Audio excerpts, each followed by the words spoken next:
Imagine the sun setting over Jerusalem's golden dome. The call to prayer echoes, but it's not the only sound. It's the hum of air raid sirens testing, the screech of fighter jets breaking the sound barrier over the Mediterranean. This isn't a drill. For 40 years, a shadow war has been fought in secret, in nuclear facilities buried under mountains, on cyber networks, and in the dark waters of the Strait of Hormuz. But now the shadows are receding. We are standing on the precipice of a direct confrontation. In the next hour, we will trace the fault lines of a conflict that threatens to reshape the Middle East forever, a conflict that could draw in the full might of the United States military. We are not asking if war will come, we are asking when. For Israel, the existential threat is not a matter of speculation, it is a countdown clock. Iranian leaders have for decades spoken of wiping Israel off the map, but words have now become centrifuges. Deep within the Fordow facility, buried under 90 meters of rock, thousands of IR-6 centrifuges spin at supersonic speeds. These are not for peaceful energy. These are weapons-grade enrichment machines. Israeli intelligence, Unit 8200, estimates the breakout time. The time it would take Iran to assemble a single nuclear bomb is now down to mere weeks. This creates a terrifying paradox for Prime Minister Benjamin Netanyahu. Does he strike first, risking a regional inferno? Or does he wait, allowing a regime that calls for his nation's destruction to acquire the ultimate weapon? It is the most difficult choice any leader has ever faced. But Israel does not operate in a vacuum. Over the horizon, in the Arabian Sea, the USS Gerald R. Ford carrier strike group looms. It is a floating city of American power, carrying 90 fighter jets and 5,000 sailors. For Washington, this is a nightmare scenario. President Biden has pledged ironclad support for Israel, but a war with Iran is not the same as a war with Hamas. Iran is a country 4 times the size of France, with a military doctrine built specifically to bleed superpowers dry. American generals warn of a conflict that could send oil prices skyrocketing to $200 a barrel, crashing the global economy. The Pentagon's plan, known internally as Operation Sentinel, is a defensive posture. But the question in the White House Situation Room is always the same. If Israel strikes Tehran's nuclear reactors, does America provide air cover, or do we let our ally fight alone? To understand the scale, you have to look at a map. Iran has spent 30 years building a ring of fire around Israel. In Lebanon, Hezbollah has an arsenal of 150,000 rockets, more than all NATO allies in Europe combined. In Syria, Iranian Revolutionary Guard Corps bases sit just 40 kilometers from the Israeli border. In Gaza, Palestinian Islamic Jihad acts as Tehran's long arm. And in Yemen, the Houthis control the Bab el-Mandeb Strait, a choke point for global shipping. This isn't just a war between two nations, this is a hydra.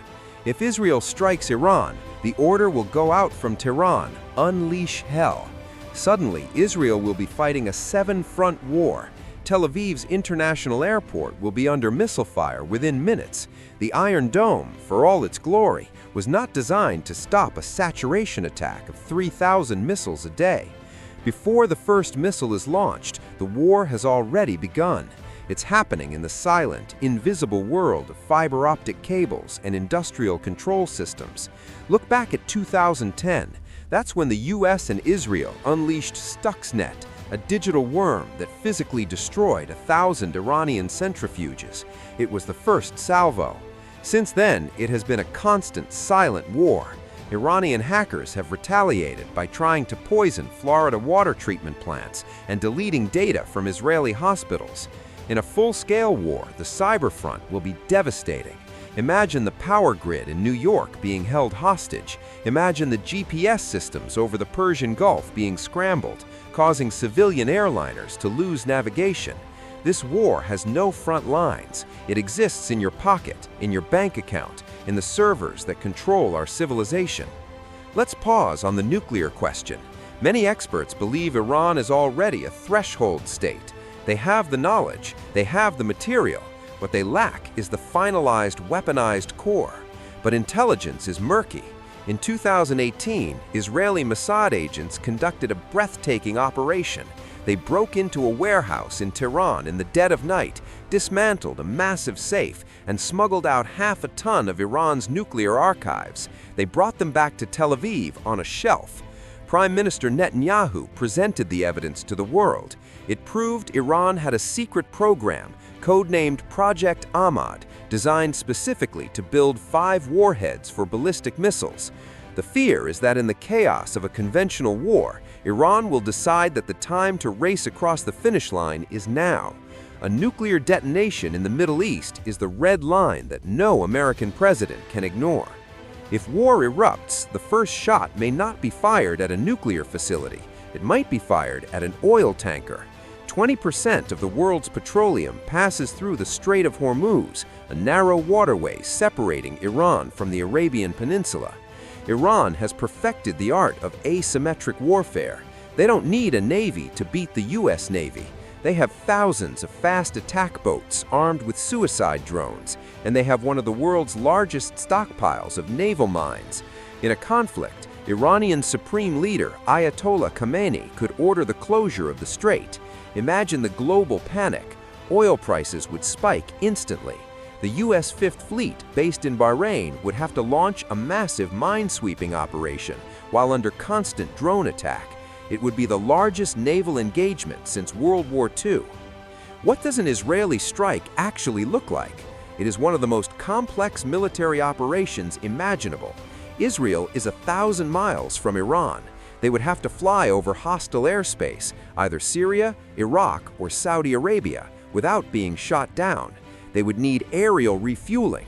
They would need electronic warfare planes to blind Iranian radar. The targets are not easy. Iran has dispersed its nuclear facilities across the country. The primary target, Natanz, is a sprawling desert complex, but Fordow is buried under a mountain.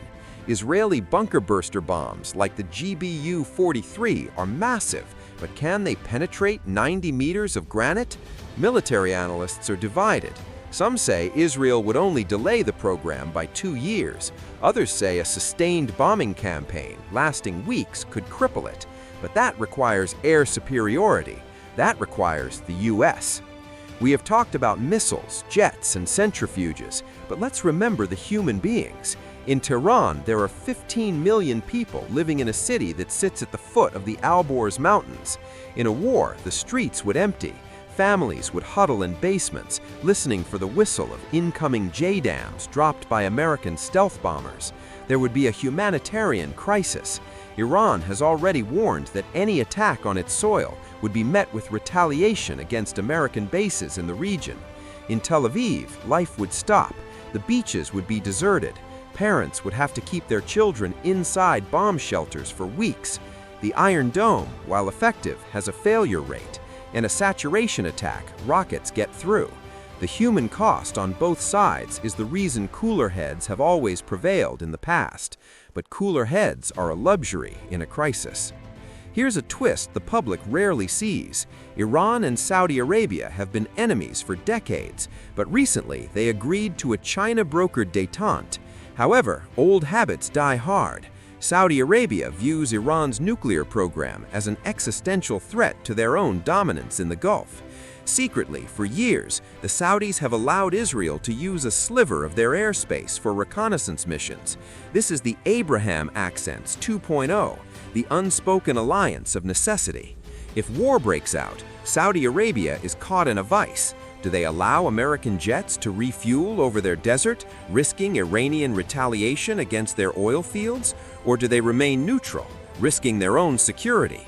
The Crown Prince, Mohammed bin Salman, has one priority: the survival of his regime. In a war, survival often means picking a side, even if you don't announce it publicly. Let's zoom in on the northern front. Hezbollah leader Hassan Nasrallah is sitting in a bunker in Beirut. He commands a force more powerful than the Lebanese army, but he also has a problem. Lebanon is a failing state. If he unleashes his 150,000 rockets on Israel, Israel has promised to turn Beirut into Gaza. This is the deterrent. Nasrallah wants to support Iran, but does he want to destroy his own power base? In the opening hours of the war, the intelligence community believes Hezbollah will fire a limited salvo, perhaps precision-guided missiles aimed at Israeli gas platforms in the Mediterranean. But if Israel responds with devastating force against Lebanese infrastructure, the conflict will rapidly expand.